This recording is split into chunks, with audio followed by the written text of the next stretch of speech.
ਕਦੀ ਕਦੀ ਮੇਰਾ ਜੀ ਕਰਦਾ ਮੈਂ ਰੱਬ ਨੂੰ ਪੌੜੀ ਕਿਉਂ ਨਾ ਲਾ ਲਵਾਂ। ਕਦੀ ਕਦੀ ਮੇਰਾ ਜੀ ਕਰਦਾ ਮੈਂ ਰੱਬ ਨੂੰ ਪੌੜੀ ਕਿਉਂ ਨਾ ਲਾ ਲਵਾਂ। ਹੌਲੀ ਹੌਲੀ ਜਾ ਕੇ ਮੈਂ ਰੱਬ ਦਾ ਬੂਹਾ ਕਿਉਂ ਨਾ ਖੜਕਾ ਲਵਾਂ। ਹੌਲੀ ਹੌਲੀ ਜਾ ਕੇ ਰੱਬ ਦਾ ਬੂਹਾ ਕਿਉਂ ਨਾ ਖੜਕਾ ਲਵਾਂ। ਫਿਰ ਮੈਂ ਹੌਲੀ ਹੌਲੀ ਆਵਾਜ਼ਾਂ ਮਾਰਾਂ। ਫਿਰ ਮੈਂ ਹੌਲੀ ਹੌਲੀ ਆਵਾਜ਼ਾਂ ਮਾਰਾਂ, ਰੱਬ ਜੀ ਸੁੱਤੇ ਪਏ ਹੋ ਕਿ ਜਾਗਦੇ। ਉਹ ਜਰਾ ਨੀਚੇ ਉਤਰ ਕੇ ਵੇਖਿਓ ਕੀ ਹਾਲ ਹੋਏ ਪੰਜਾਬ ਦੇ।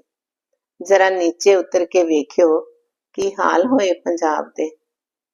ਗੋਲੀਆਂ ਤੇ ਚਿੱਟੇ ਉੱਤੇ ਲੱਗੇ ਗੱਭਰੂ, ਅੱਖਾਂ ਵਿੱਚ ਸੁਪਨੇ ਲੈ ਕੇ ਕਈ ਛੱਡ ਗਏ ਪੰਜਾਬ। ਉਜੜ ਗਿਆ ਹੈ ਦੇਸ਼, ਲੀਡਰ ਦਿੰਦੇ ਨਹੀਂ ਜਵਾਬ। ਉਜੜ ਰਿਹਾ ਹੈ ਦੇਸ਼, ਲੀਡਰ ਦਿੰਦੇ ਨਹੀਂ ਜਵਾਬ।